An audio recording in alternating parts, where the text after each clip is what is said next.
Welcome, ladies and gentlemen, to my esteemed channel. My name is Sean. Today, I will tell you the captivating tale of Puss in Boots, a story that has stood the test of time. Let me begin. Once upon a time there was a miller who had 3 sons. He was so poor that when he died he left nothing but his mill, his donkey and his cat. The mill, of course, had to be left to his eldest son. The donkey went to his second son. Then all that was left for the youngest son was his father's cat. Alas, sighed the youngest son, Puss is no use to me and I am too poor even to feed him. Do not worry, dear master, said the cat. Give me a pair of boots and a bag and you will find that we are not as badly off as you think. The miller's son was very surprised to hear a cat talk. A cat that can talk is perhaps clever enough to do as he promises, he thought to himself. So, with his last few coins, the miller's son bought Puss a pair of boots and a bag. Puss was delighted with the boots. He pulled them on and strutted up and down in front of his master.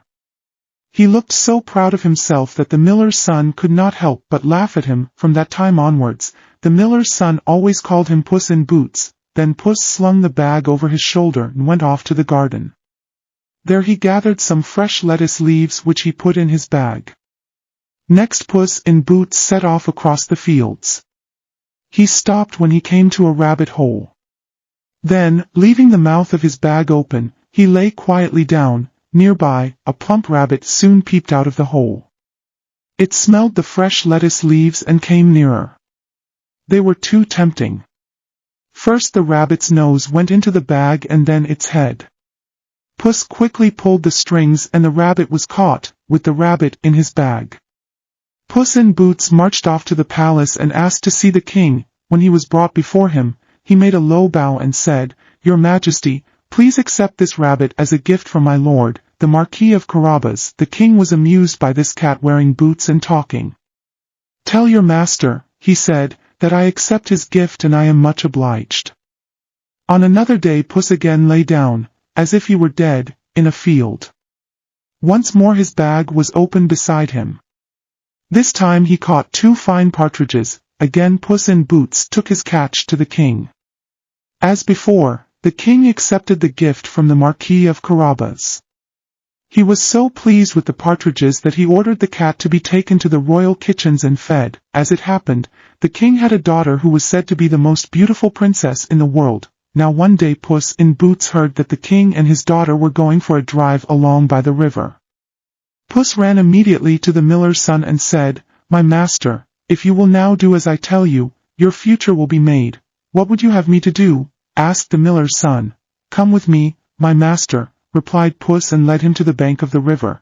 There are only 2 things I want you to do, said the cat. First, you must bathe here in the river. Secondly, you must believe that you are not yourself but the Marquis of Carabas. I have never heard of the Marquis of Carabas, said the miller's son, but I will do as you say. While the miller's son was bathing in the river, the royal carriages came into sight. The king was in his carriage with his daughter beside him. His nobles were riding behind. Suddenly they were startled by a cry of, Help! Help! My lord the Marquis of Carabas is drowning. The king, looking out of his carriage, could see no one but Puss in Boots who was running up and down beside the river. However, the king told his nobles to run quickly to the help of the drowning man. Puss ran back to the king as soon as the nobles had dragged his master from the river.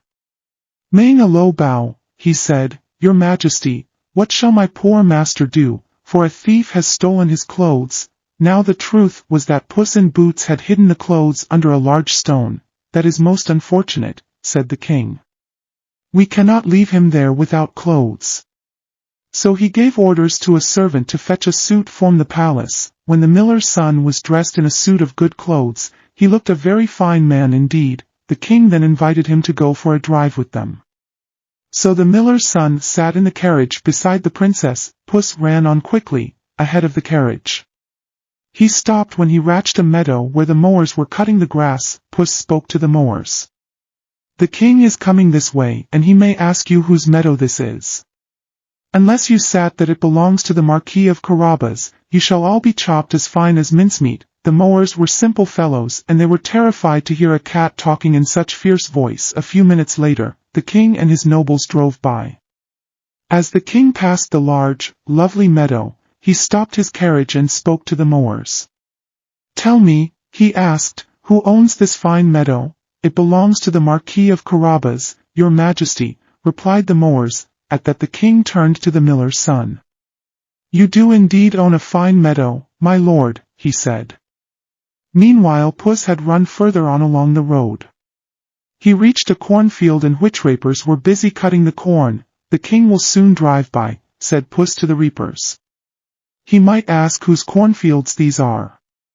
Unless you say that they belong to the Marquis of Carabas, you shall all be chopped as fine as mincemeat." The reapers, husked like the mowers, were terrified to hear a cat talking in such a fierce voice. A few minutes later, the king and all his nobles came into sight.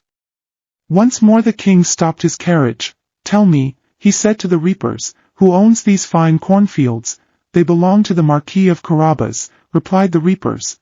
"What a rich man he must be and how handsome he looks," said the king to himself as he looked at the miller's son. "I do believe he would make a good husband for my daughter." Now the fields really belonged to an ogre, and this ogre lived in a castle a little further on. Puss in Boots hurried along the road until he reached the castle. Then he knocked on the door, which was opened by the ogre himself. "Sir," said Puss, "I am on a journey, and as I have often heard how wonderful you are, I have taken the liberty of calling to see you." The ogre was startled to hear a cat talking.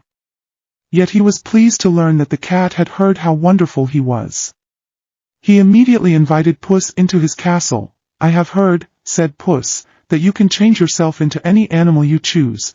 "That is true," replied the ogre, and he instantly changed himself into a lion. Puss got a terrible fright. He quickly scrambled to the top of a very high dresser, out of harm's way. At once the ogre changed himself from a lion back to an ogre again. Whereupon Puss jumped down. "Sir, I must tell you that you frightened me," said Puss. "Yet it must not be too difficult for such a big fellow as yourself to change into a large animal like a lion. It would be even more wonderful if a huge ogre could change himself into a tiny animal. I suppose you could not, for instance, change yourself into a mouse," went on Puss. "Could not," cried the ogre. "I can change myself into anything I choose. You shall see." Immediately he became a little gray mouse, which scampered across the floor, in front of Puss in Boots. With one spring, Puss pounced upon the mouse and gobbled it up. So there was an end to the ogre. By this time the king's carriages were arriving at the castle. Puss in Boots, hearing the carriage wheels, ran to the gate.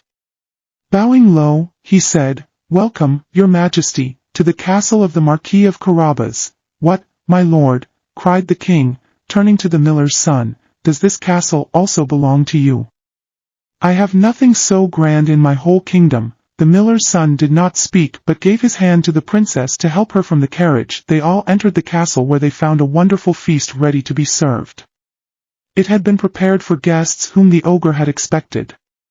Fortunately the ogre's friends did not arrive, as news had reached them that the king was in the castle. The king and the princess, the nobles and the miller's son, all sat down to the feast. Puss in Boots stood by the side of his master. Every moment the king became more and more charmed with the miller's son. When the feast was over, the king said to him, "There is no one in the world I would rather have as my son-in-law. I now make you a prince." Then the prince said that there was no one in the world he would like so much for his wife as the princess, and the princess said there was no one in the world she would like so much for a husband as the prince. So the two were married and lived happily ever after. In the ogre's castle, Puss in Boots was very happy, living in the castle. He was always the greatest favorite with the king, the prince and princess. Never again had Puss to hunt for a meal. He lived on the fat of the land till the end of his days.